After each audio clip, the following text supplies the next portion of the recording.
Welcome to another episode of Wild and Well. I'm really excited for this conversation with Emily Hopkins, who is a somatic and energetic healing mentor. And we're going to be talking all about fascia and its role in our nervous system and on so many other levels. So, thank you so much, Emily, for coming on to have this conversation. But before we get into it all, can you tell us one thing that you did today to take care of you? I love that. And thank you so much for the warm welcome. It's such an honor and pleasure to be here and sharing about this work with your community. I'm so grateful for it. And so I am very much about, practicing what I preach. And I love music and dance and embodiment. So I'm a big fan of throwing on music and letting my body kind of move through in whatever way that it desires. So that is exactly what I did right before this. And then also just really taking my time. So beyond you said one thing, but I just took my time this morning. I love listening to mantras and just like music that just like brings my energy and vibration up. And so, yeah, going slow and soft this morning and then allowing some kind of free movement was how I supported myself today.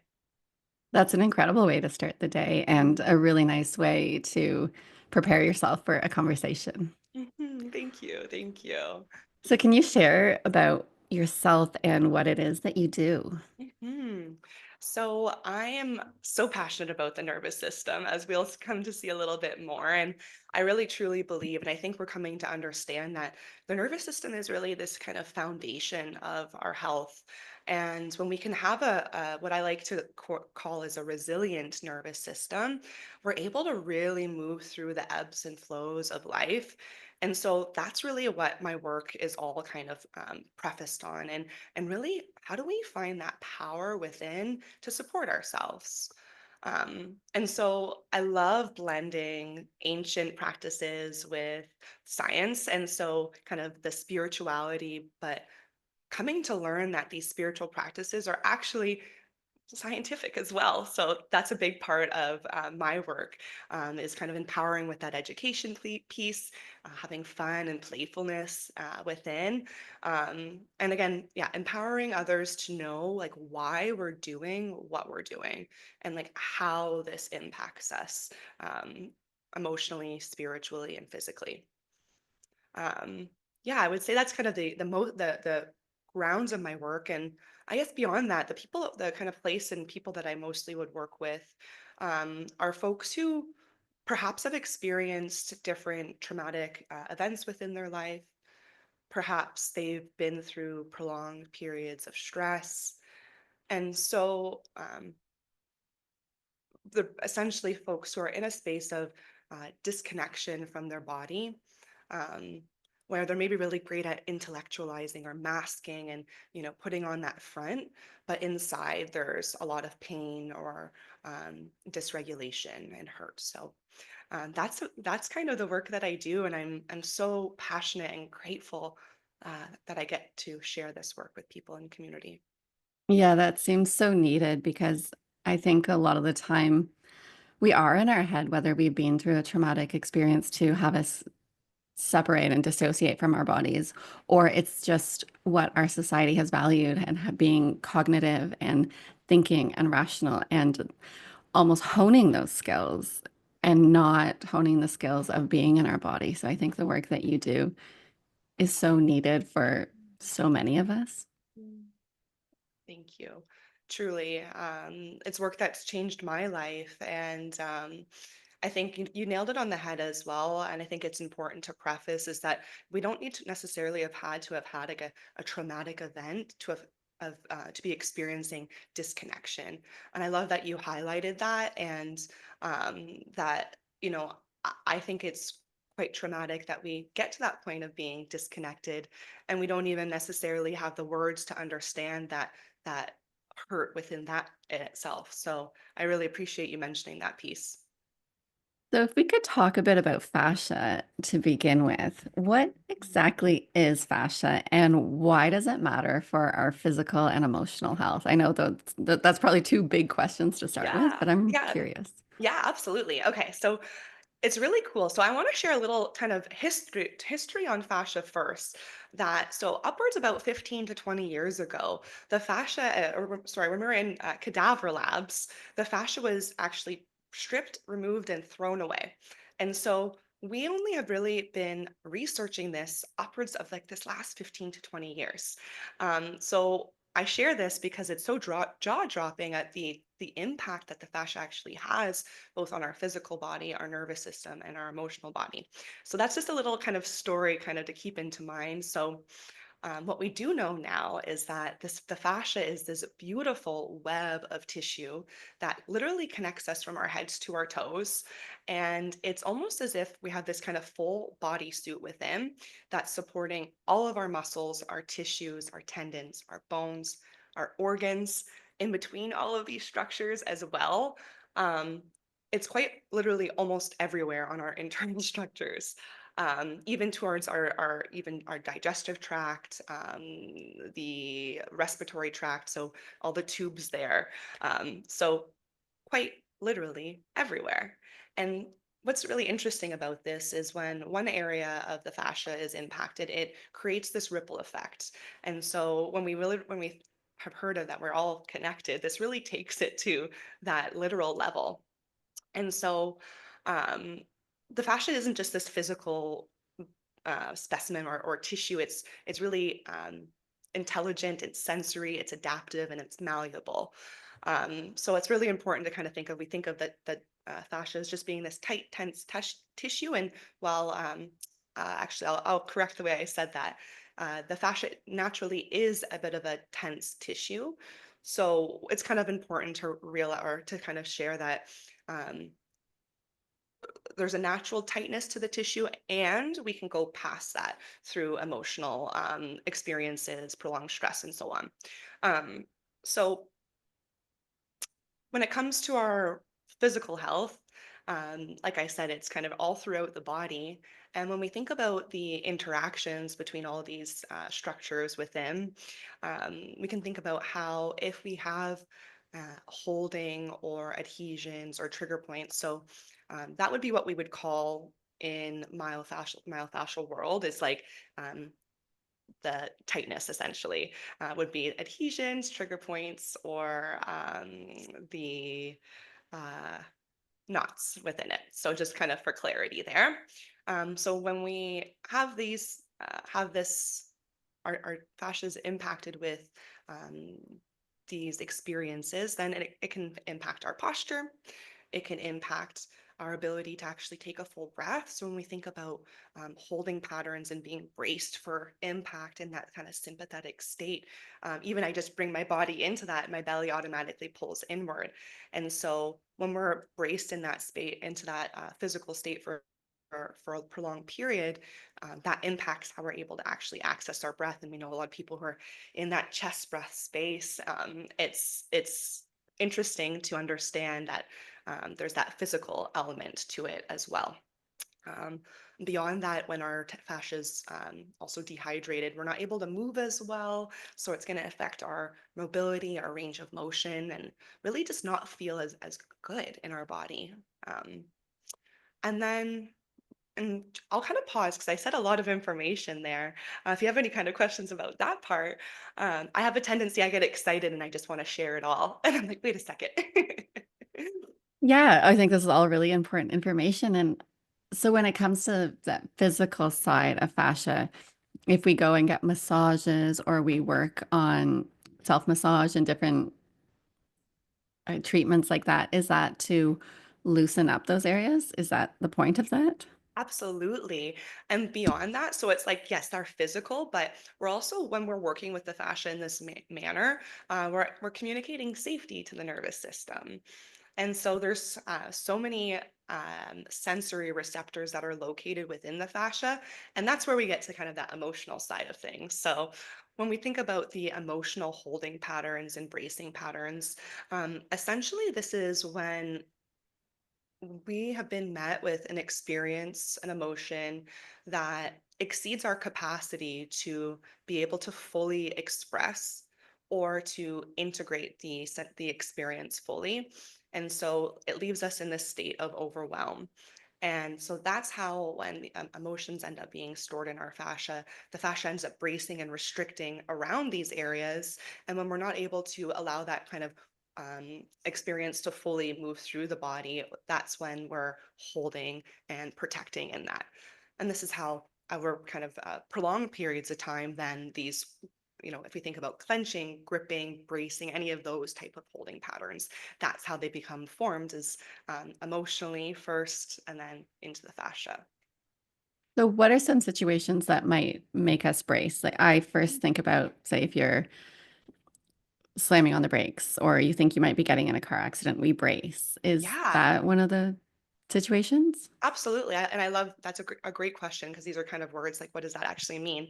So, for sure, when anytime that maybe our fight or flight response is being activated, so whether it be, oh, we're afraid, whether it be, oh, we're nervous about a conversation, whether it be, this also could be now when we get into, there doesn't actually need to be a physical threat present as well. So I think that's a really important part to differentiate. So, anybody maybe with that resilient nervous system may be met with, oh, a scare, and you, oh, that kind of scared me, and you kind of shake it off and you walk away. Folks who are already in that space of, or exiting their window of tolerance, or on the edge of their window of tolerance, they're already feeling like in their body. So that scare that maybe just, oh, we kind of laugh it off, is going to impact someone with so much more depth when we're already in this space of survival, really, and protection. So, is that because those people are in a more survival, tense, on alert holding pattern? Um, Yeah, yeah, absolutely. So when we think about, there's when we're in our sympathetic space, what we could call that is stuck on. And so anybody who is maybe been through, again, a prolonged period of stress, or they're moving through trauma, you'll literally be able to see these people. I don't know if you've, or the type of work that you do, but people who are really, their eyes are wider. They might even be like shoulders up and ready to kind of protect themselves. They may be hunched over a little bit more, because we're thinking about, these are all of our sensitive areas, our heart, our organs. So our body is automatically going to start to be conditioned, or to be put into these formations, because it thinks that it needs to be protecting itself more times than not, I would say. Yeah, okay, that makes a lot of sense. And Mhm. yeah, I think we've all either experienced that ourselves or seen it. You can really read so much about somebody's energy or their nervous system state just when you walk around and you see how they're walking or how they're sitting. We can intuitively know so much about them. Absolutely, absolutely, and it's so beautiful. This is the importance of kind of starting to understand our unique body's language, because it is talking to us in so many ways. Um, yeah, So how can we help to show our fascia or our nervous system or both that we are safe? Like, what if we are one of those people that, or our children are those people that are really stuck in that sympathetic fight and flight nervous system being switched on? How can we start to yeah, remind our body we're safe? yeah, absolutely. And so the first thing I think we're tempted to do, or we want to do, is be like, everything's fine. We're good. We're calm. Like, you're okay. Like, there's nothing to be afraid of here. Is that's that first kind of inclination. And so, and, beautifully, as we're coming to understand, is that our nervous system doesn't actually speak that language, doesn't speak the language of our mother tongue. And so we need to kind of meet it at the language that it speaks, and that's somatics. This is through touch, through vibration, through temperature change, through stretch. And this is actually the language of our fascia as well. And so when we're able to show our body safety, um, additionally, I would say, even so, visually orienting to the environment. So orienting by Peter Levine, Dr. Peter Levine, and kind of based on animal research, is actually showing ourselves, okay, there are no tigers or bears around, because that's what it feels like in the moment. And we we want to orient, but also kind of notice the environment just as is, not with putting stories to it, by saying, okay, I notice the shadow or the little bevels in the ceiling, the difference of the colors. I notice the way the light's coming in, rather than going like, oh, I need to go and do this task or I need to dust or whatever. That's also a temptation, but really trying to just keep it really to the physical sensation of the experience around you. Another really beautiful one, especially when we think about with kids, and I learned this in a training I did recently, and it was so potent, is this resonance activity. And this is perfect, something that you could really do with children quite, I think, more easily than trying to have them do it on their own. And so, one of the beautiful ways of showing our nervous system safety is through co regulation and being with a safe other. And so, when you can have a safe or grounded state for your child, then we can help bring them to your nervous system. And so by going through a resonance activity, by going through our five senses, we would be able to kind of have them follow along to your experience. So saying, oh, I see the green in the plant, and notice that, oh, the difference of the green against the white in the wall, and getting the child to also notice that, and also noticing what we smell, what we hear, what we can feel, touch, and really getting to feel into the experience. And then taste is a different one, but even as temperature, but taking a drink of water and following that journey of the cold going down. So that's a really beautiful way that you can allow your child to co-regulate with you. And then you'll also, it's so beautiful to watch the state shift from that state. Then all of a sudden you can maybe see a little smile start to come, or the curiosity, or a giggle, or softening in the breath, and all signals that our nervous system is coming into a space of safety, or nervous system discharge is what we would call that in the somatic world. Um, Beyond that, you would think about, maybe we'll talk about this further, but tremoring is also another sign of discharge, but that probably wouldn't happen in an orienting circumstance. But those other kind of the yawn, or any gaseousness as well, are all signs that the body's coming into kind of that more grounded and parasympathetic state. Yeah, you bring up such an important point about how our nervous system it affects our children's, and that co-regulation is so key because I think a lot of the time as parents we want the best for our kids, and we're like, okay, how do we change this for them and how do we change that for them, whether it's their eating or their behavior or their sleep or their stress state. But so much of the time it comes back to what we're doing. And I know personally, if I'm feeling tired and stressed and my nervous system is dysregulated or stuck in a stress state, that impacts my children. And everything, every part of parenting is harder for me and for them. So it comes back to us taking care of ourselves first, whether it is those grounding practices like you were suggesting there, or all the other things that you're suggesting, or other work that we're doing just to like support our bodies and our minds to be healthy. That has such a huge impact on our kids. Absolutely. That the capacity to be able to kind of show up and have your cup full, and then be able to kind of pour from that as well. Absolutely. Yeah. So in terms of like how we um, help ourselves to have a more flexible nervous system, what are some other things we can do personally when it Hmm. comes to fascia or other somatic practices? So I would say first and foremost is really getting curious about like why we're showing up in the way that we do. Like, oh, I was reactive. Ooh, okay.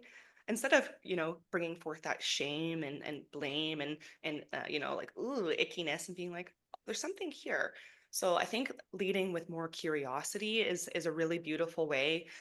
Oftentimes, I know a lot of the work that I do falls into parts work as well, in our inner child parts. And oftentimes, there's more to our experience than, just that surface. So again, if something kind of, you keep getting triggered by the same thing, and it's like you expect something to change without doing anything else within that, but being able to really take a step back and wonder, okay, is there other needs here that need to be met? Is there other support that I need? I think it's also really important to like lean on community, lean on your family or chosen family. And yeah, you were saying so about more of a kind of expanded nervous system capacity. Um, Somatics, I'm biased, of course, but somatic and somatic tools and regulating resources. So it's like we notice this contraction in our body, and okay, we meet it with breath, or we meet it with a little shakeout, or we, allow that feeling to actually move through our body. I would say, I mean, I think this is easier said than done, but trying to actually listen to our body's cues when we want to not be involved in something. So not saying yes when we actually mean no, and like overextending ourselves. I think that's again, easier said than done, I'm sure sometimes, but like trying to give a little bit of spaciousness in your calendar, or just a little bit of time to actually just be with yourself, because I think so much potency can come through in that. Um, How yeah, do you and suggest that people do that? Because I think like we are so disconnected from our bodies, we also are really disconnected from our own needs and wants and intuition. So I think that is such a critical piece that you bring up, but it is challenging for people. I think Mhm, particularly women, because we are brought up as girls to ensure that other people's needs are taken care of and not take up too much space and not be too loud and all those things. So we can, from an early age, become really disconnected with our intuition. mhm, mhm, What do mhm. you suggest that people do to start getting curious about that and listening? Hmm. So something I start with my clients when we're kind of beginning this journey is to truly set an alarm on your phone and tune in. For those of us, it's not automatic. So making it really simple for yourself. And so I say, or what's suggested is not like a jolting alarm, something that's joyful. So it's not, throwing you into, oh, okay, I got to do this now, but something that you're like, ah, okay. And so it causes you or reminds you to stop, to notice, okay, where am I holding, oh, I'm actually tensing in my jaw here. Okay, I'm not really actually, taking a full breath. So I think first is our bodily awareness and bringing that online, and then really like holding our own hand towards that, because when we weren't ever taught to go inward, or it wasn't safe to go into our body or or experience, and again, and disconnect because of all these other societal expectations, there's a lot that's already happening here that can be quite potent and quite indicative of kind of where we're at. And I think that can sound sometimes, I think, a little daunting. So one thing I really want to highlight here is really the importance of just the frequency of tuning in. So even if you're tuning in for 20 seconds more often through the day, it's still going to work that muscle of like your interoception to, then it becomes automatic. And then, oh, we're actually noticing when we're in a conversation that we're not feeling that safe in, and we're actually contracting, we can start to get curious about what else is here, and maybe giving ourselves spaciousness, or um, I guess just being more aware of when our body is not feeling in alignment to the present moment. And I what I oh sorry. No, go ahead. What I will say too is that I think when we are more in that sympathetic state, that our body is going to signal that lack of, that felt sense of not a felt sense of not safety. I don't think that came out, but that's okay. So it's going to more often communicate that. And so that's when we really need to lean in on our toolkit, and really it's almost like a little bit of self-discipline too. And then I think also working with somebody that you trust, or working with a practitioner, that helping to kind of close that loop on building that toolkit, because it's really utilizing your curiosity or awareness, utilizing your skills in your toolkit, and then kind of being able to step back as the witness again as we start to understand where these beliefs came from, and be able to come back into our own energy. Oftentimes what I think I'm hearing there too is we end up losing boundaries within that. And so a lot of it is then learning our own boundaries for ourselves, what our boundaries of like what we like, what we dislike, and that in itself would be like kind of the next step would be like learning the how our body is talking to us, learning our kind of unique holding patterns, and then getting even a little bit more curious about what's coming forth with our somatic skills, and then being able to um,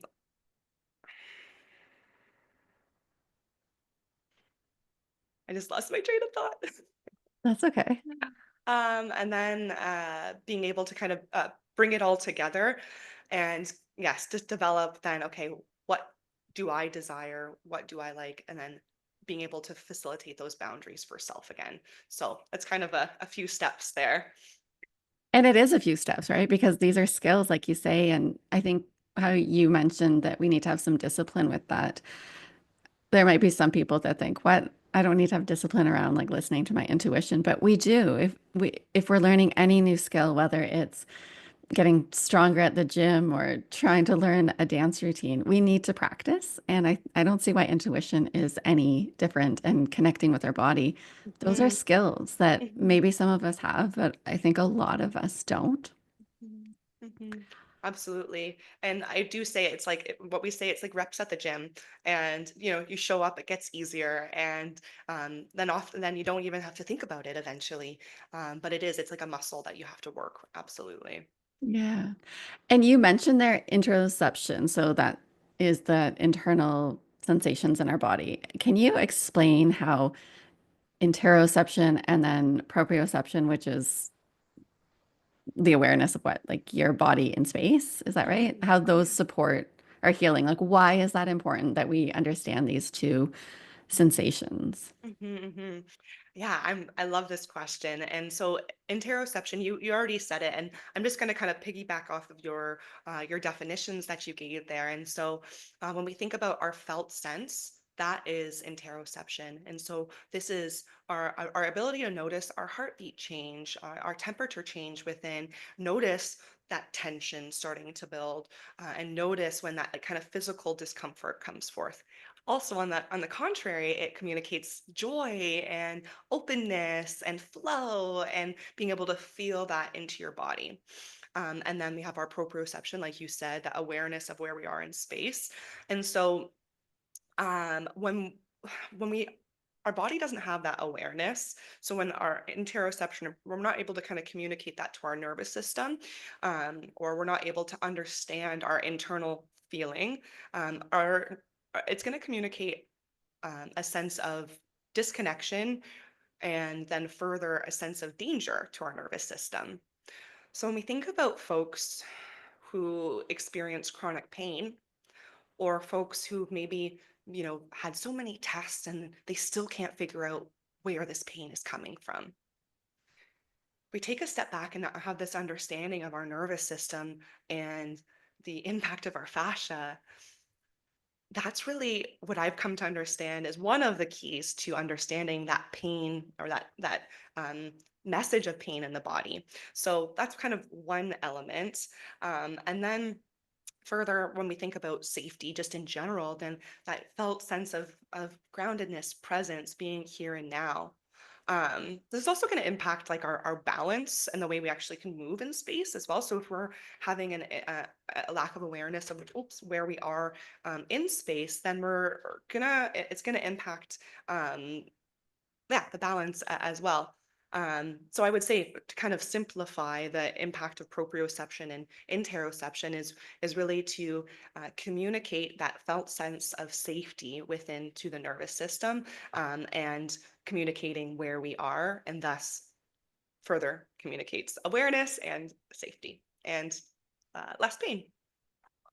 Yeah, and that makes sense because if we don't understand or we're disconnected from what our bodies are feeling inside or out, that's pretty scary, right? Like you don't know if your environment inside or out are safe and okay. So I imagine That is a pretty, those are two very important skills, not just for balance and safety, but I'm sure for other things too. But Yeah, so much like exactly impact and like our nervous system is where we're taking in all of this information around us, and so when if those receptors are already signaling that danger, it makes it can be a really painful and intense experience for those who are in that space. yeah, and any small little change might just put people over their threshold.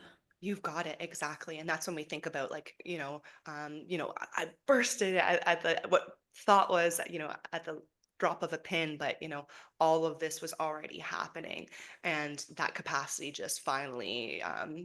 Well, we can only have so much when we're already being pulled in so many directions. And in terms of like how we can support ourselves, can you tell us about somatic movement and more about the myofascial or fascial release and how we can use these to Mm. heal and release like that stuck energy in us? Hmm. Yeah. So somatic movement is really a beautiful modality, and there's so many elements to somatic move or to somatics, but really what the intention is connecting our body and our mind. And so somatic movement is really stepping away from how emotion or movement looks and stepping into how it really feels in your experience. And so we'll often, if it feels safe in someone's internal individual experience, to close the eyes down and just feel through the movements, we're able to really notice, okay, where we're maybe holding or bracing, or where there's places that maybe need a little bit more love and attention. And so just by approaching with more of a kind of an openness or less of a control even around it, we're able to, one, identify and notice places of holding in the body. And then two, we're able to kind of expand our capacity, our nervous system capacity, and with this breath and allows for more spaciousness with breath and movement. And so different holding patterns and bracing patterns can begin to kind of soften and unwind. And that's because we are like noticing them and feeling them and consciously letting them like relax. Is that Mm. correct? Yeah, I would say consciously and even unconsciously, because I think in part when we bring I think once the awareness comes towards that, well, actually consciously, yes, but when the awareness comes towards that physical discomfort or that part of us that's looking or needing attention, often it gets a little louder. And so then it's like, okay, now you see me, now you hear me. And so then we're kind of, I guess, yeah, forced to pay more attention to it. And then once it feels like it's been seen or its needs been met, or I approach it from both angles because it really is so interchangeably used in my work. Anyways, is that inner child parts work and then working with the nervous system, and so then that more expanded self trust and capacity we're met with, and then more of these patterns are able to soften as well. So with that inner child part, like, are you saying that, say we feel some discomfort in our body, and if we pay attention to that and allow it and get curious about it, we're giving that little part of us attention and care, and that's part of the healing. I would say, and a lot of in the work that I do, and I think probably most of it as well. There's some sort of little version of us, or even it doesn't even have to be a young version of that, some sort of version of us that is associated with that story, that pattern, and that sensation. Yeah, I think that's very cool that you incorporate the internal family systems into your work. Yeah, thank you. Yeah. And then beyond, so with the actual myofascial kind of release, that part of what you were asking as well. So with that, we're actually working directly with the fascia, either with tune-up balls, which is what we would do in the class setting, or you can go to a trained myofascial release practitioner that can do it with thumbs as well, so with our hands. So the tune-up balls kind of model that pressure of a thumb, which is really, really cool.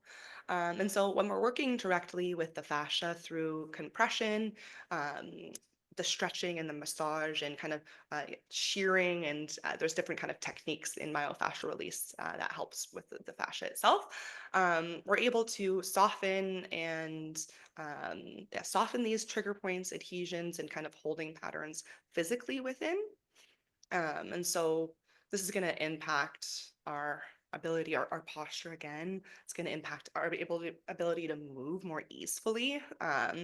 And then we also may find that when we're working with the fascia, that we may experience emotional reliefs as well. And so it's actually quite common when, and some people may feel that, oh, maybe we're going backwards.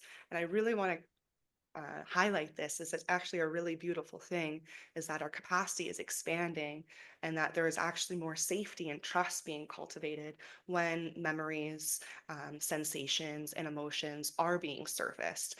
And so that's when we can really start to see and understand how connected the fascia is with our nervous system and our emotional body. Yeah, that is so cool. And I can see why some people would be hesitant or think that they're going backwards when that starts coming out. But it is so important for us to be able to express our emotions and feel them. And is it because, well, why is it that they weren't feeling those before and they come out? Like, what is that connection there? Yeah, yeah.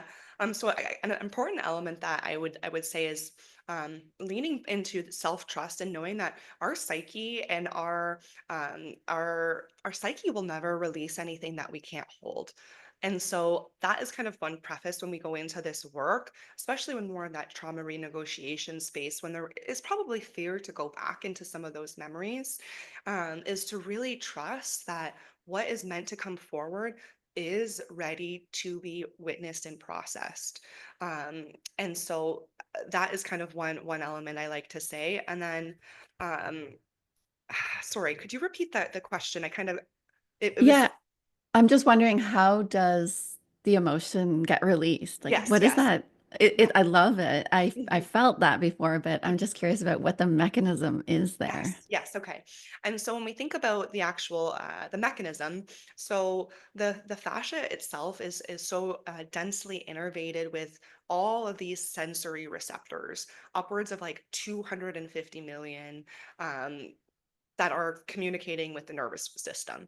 So these sensory receptors are um, that kind of key to how emotions are being also stored within, and how again the fascia and nervous system are connected or communicating with one another.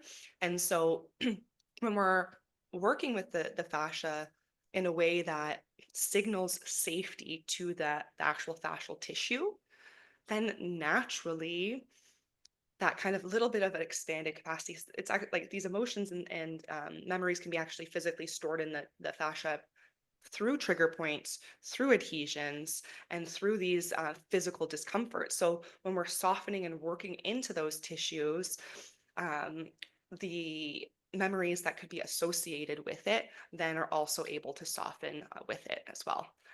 Yeah. It is Very quite, cool. it is so fascinating. It really like this, I keep saying this information has blown my brains up and apart in all the best ways. And it's just helped really tie in all of these understandings and modalities or kind of tidbits of understanding, because it's like we understand the mind and then we understand the spirit and then we understand, our emotional body, but then to actually be able to bring it all together, like the fascia is really that key to helping bridge this connection between our physical body and that emotional landscape. It is fascinating, and it's incredible that we're so early in our knowledge of it still. Like when you said at the beginning, we've only been looking at this for about 15 to 20 years. We're still in the infancy of what we know. I know. And that's why I wanted to kind of share that little tidbit, because it's there's so much goodness here and it's just the beginning. And I think there's so much potency that we get to be able to learn about ourselves with this. And what are some ways that the listeners can help to help support their fascia and maybe release spots that need releasing in ways outside of going to see somebody? Mm-hmm. Is there something they can start doing today? Yeah. So I would say, so getting curious with kind of intuitive movement, like so somatic movement is kind of like intuitive movement. And so that's something that you can do at any time. And getting curious about where your body might be holding on and starting to get curious with self-touch and understanding, oh, okay, how that feels and noticing little places of holding in the body. I would say getting yourself a set of tune-up balls is really it can be a really great idea and important to kind of differentiate the difference between like a lacrosse ball and a tune-up ball. They are quite different and they are different for our fascia.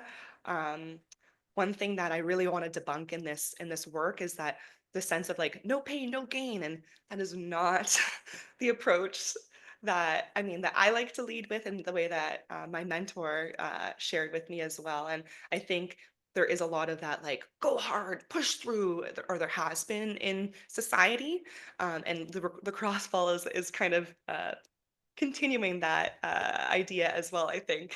And it's just too intense on the fascia. So the tune-up balls are actually they're firm but they're squishy still.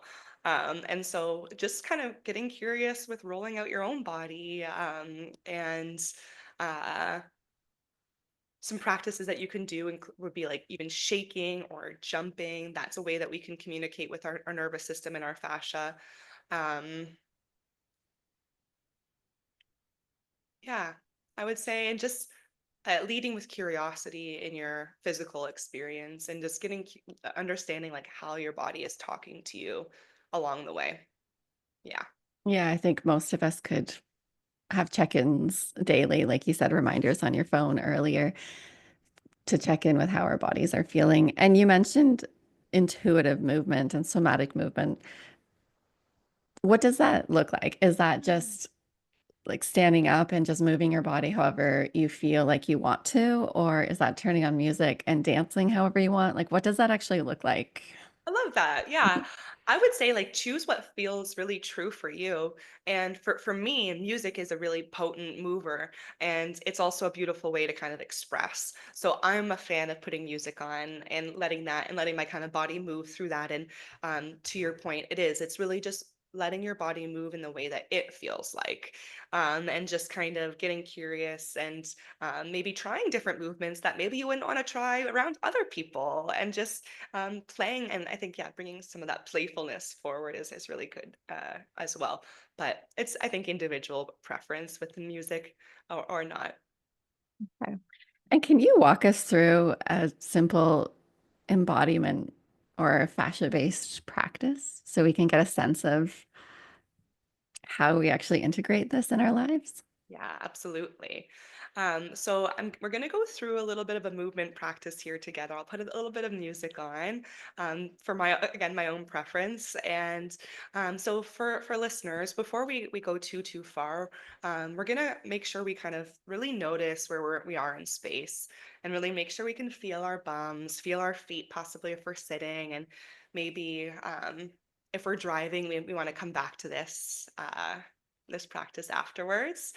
But first, we want to kind of show our nervous system that we're safe. So I'll invite you to maybe start orienting by kind of noticing your environment, maybe looking up and around, and really moving a lot slower than you would think that you would need to, maybe even looking behind your shoulder and just showing, okay, there's no bears, no lions, and kind of coming back around. We'll go all the way maybe through to the other shoulder and looking lower and slowly looking upwards and maybe looking back through to the center on the ceiling. And maybe just once more in your own experience and just noticing that any shadows, the texture of the wood around you, noticing any other sounds that you might be hearing, the colors, the light coming into the room, and just the difference of the different colors of the furniture around.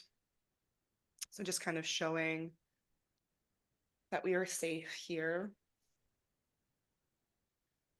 And in a moment, we're going to move, and if it feels comfortable to get out of your seat, I may invite you to stand. And I will put this music on, and I'm going to bring my mic up here as well. And as I said, so we're going to start with just a little bit of movement and starting to bring some vibration. So with some heel drops, I'll just throw this down just a little bit. And for those who aren't on video, we're going to begin to lift and lower the heels. And so we're keep creating a little bit of a lift and a lower. And we want to make sure that this sensation is actually creating this whole vibration to our body. So maybe we're loosening the jaw, letting the arms swing, letting this whole kind of shake through the body. Letting any sound or breath. And now maybe following the music a little. I'm going to step away from the mic.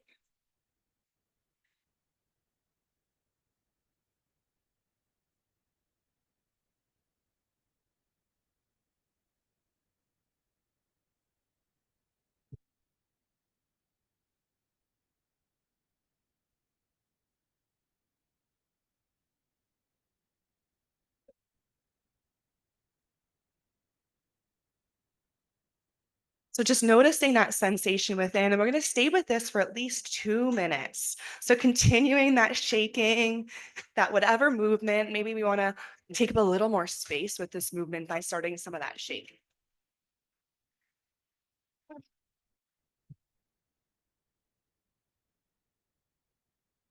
So just tuning into the feeling, noticing the narrative, but shaking past it.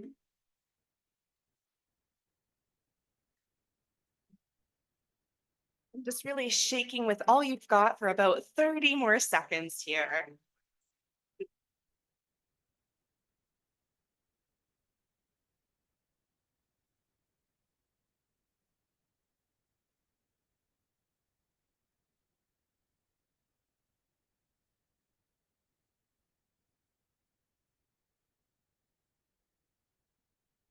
Almost like you're shaking off any energy.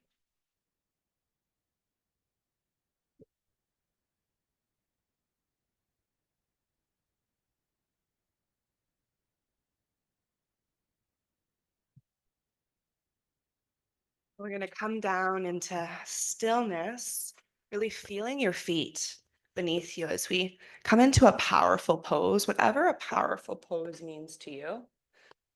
Really feeling your sovereigns, feeling your energy here.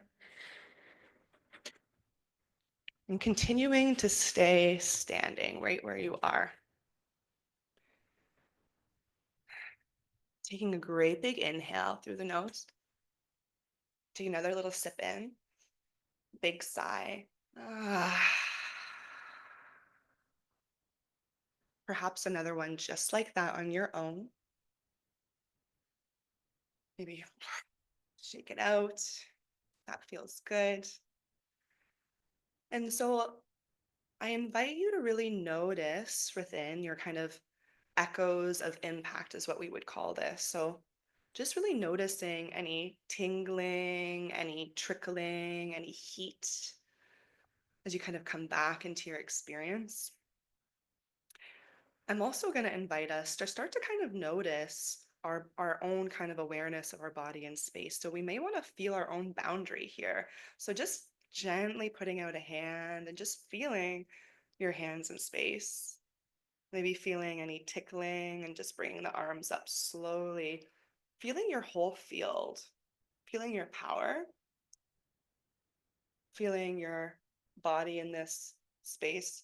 It might even feel nice to bring the arms now ahead of you really slowly again, just feeling this whole frequency, this whole sensation that you've cultivated. Maybe taking another cleansing breath as we just fully arrive, maybe a couple rubs onto the thighs. Here. Yeah. Thank you. That was, yeah, really felt really freeing to do. Like my body feels loose and limber now. I feel Beautiful. lighter. Yeah, amazing. And so I guess I'll give a little kind of tidbit of like the whys behind that practice. And without, I guess, first really, I guess, yeah, noticing that sense of like calm, kind of groundedness, but then like a bit of playfulness, like almost an aliveness, but also here. Yeah. And so that practice is a really beautiful way of working with our interoception and our proprioception. So we are working with the mechanoreceptors within the fascia by stimulating vibration. And so when we hit about 2 minutes, that's kind of the magic number, the body releases more awareness within or releases, oh, okay, we're safe, we're here, we're good. So what we're feeling is that heightened interoception, but then also that heightened proprioception. So both showing safety to our nervous system, and actually releasing kind of that safe feelings of signals of safety physically. And then what we did was that kind of boundary exploration as well. As we talked about, a lot of this work is we lose touch of our own boundaries, our own sense of self, and so it's a really beautiful practice to understand physically we are here, and actually to feel more connected internally as well. Yeah, I like how you incorporated so much there. Like there was that visual safety, reminding ourselves that we are safe at the beginning, and then we moved through the fascia and the movement and came back to that the boundaries. That was very cool to incorporate so many different aspects into one quite short practice. Yeah, thank you.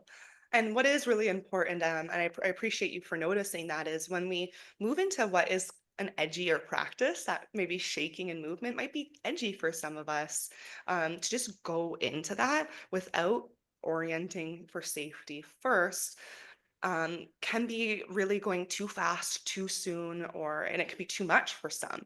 So we want to really kind of titrate into these more edgier practices, and by kind of bringing in a little bit of movement again and showing. And so, yeah, I really appreciate your recognition in that. And it is really going softly and slowly, and just dipping our toes in and letting that magic come through. It sounds like that's a theme throughout the work with fascia and our nervous system. It's not about pushing hard, it's about creating that safety and going slowly and in a way that feels, yeah, safe for us. Yeah, you've got it exactly. We've talked about a number of different things here. Was there anything that you really wanted to talk about or you wanted me to ask that we didn't discuss? Mhm.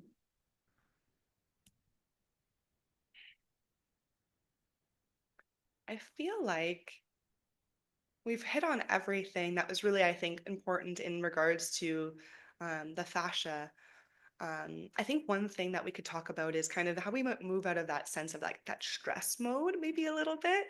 And when I was kind of reflecting on this, I had something, I was like, oh, and then something came through that I thought would be so important to share about this. And so when we think about stress mode and like how many of us are stuck in it, I think there's this idea we just want to get out of it. And how do we just get out of this? And so I think what's so important to kind of remember within this is like our individual differences and our individual experiences and our trauma history, our access to resources, socioeconomic status. And I think that is something that is so important to kind of consider. We think about like Maslow's hierarchy of needs, that foundational sense of security and safety.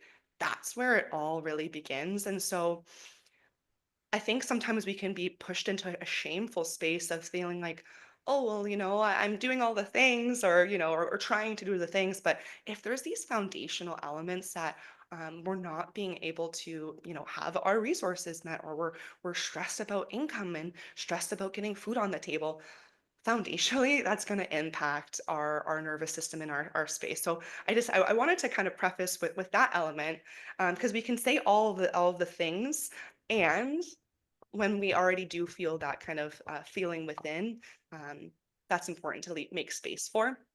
And I would say beyond that, we talked a little bit about this, but really slowing down, leaving space in our schedule if we can, if it's possible. Um, Trying to tune into the body and, really acknowledge that inner yes and inner no. Um, notice like a no being like contraction and being like, "Ugh, I don't really, I'm not so sure how I feel about that." Like if we think about a food we don't really like or a place we've been that we don't like, we can think about that no. And then we think about yes, it's like somewhere we want to lean into and we feel joy, we maybe feel smiling about as well. And our body feels open and we feel safe. So really noticing kind of these elements in our body and um, living and trying to move through in authenticity and kind of trying to take those masks away if we can. I think all too often we are in this like hustle and bustle of the day to day and we'll just say, "Oh, I'm good." And maybe you're not. And so being able to just like to be in your truth and ask for help and lean on, community, lean on any trusted practitioners that you have within this, and just kind of knowing that you don't have to do this work alone, and that you aren't the only one in this as well. I think we can feel so isolated. Um, yeah, so I wanted to kind of share a little bit about that. And it's like we can do, again, all the things, and there's so many elements that impact our safety. Yeah, absolutely. Thank you for bringing up that point. That's very important. So, can you tell us how listeners can find out more about you? And can you tell us a little bit about how they can work with you? Yeah, I'd love to. Thank you. So I'm located in Kawartha Lakes for kind of any in-person work. I do see people one-to-one in Kawartha Lakes, particularly the Lindsay area, as well as I do workshops and classes throughout Kawartha Lakes.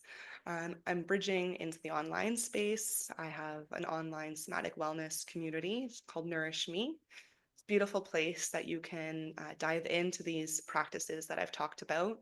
I share a live somatic practice weekly. Everything's recorded and you can revisit it on your own time. And beyond that, I have some really exciting mentorships and online programs that are coming up as well, launching for June. So, depending on when this has been released, if any of this sounds of any interest to you, please reach out. I'd love to get to know you, book a discovery call, and we can just chat and see, what's alive for you, and see what makes sense for you within this work, and make sure we feel like a good fit as well. And where can people find you online? Online, you'll find me so under Nourish Your Soul, and through Instagram would be the best bet. And I think it'll be linked, but it's Nourish. Yeah, okay. Then Nourish Your Soul would be the best way through Google as well. I'd love to connect with you. Well, thank you so much for coming on here and talking about fascia and the nervous system and how it's all connected. And I think this is a really important conversation to have and a really important thing for most of us to start paying more attention to. Totally. I appreciate your curiosity and for inviting me on to share about this amazing topic. It's a true gift, and I appreciate this time so much. Mm.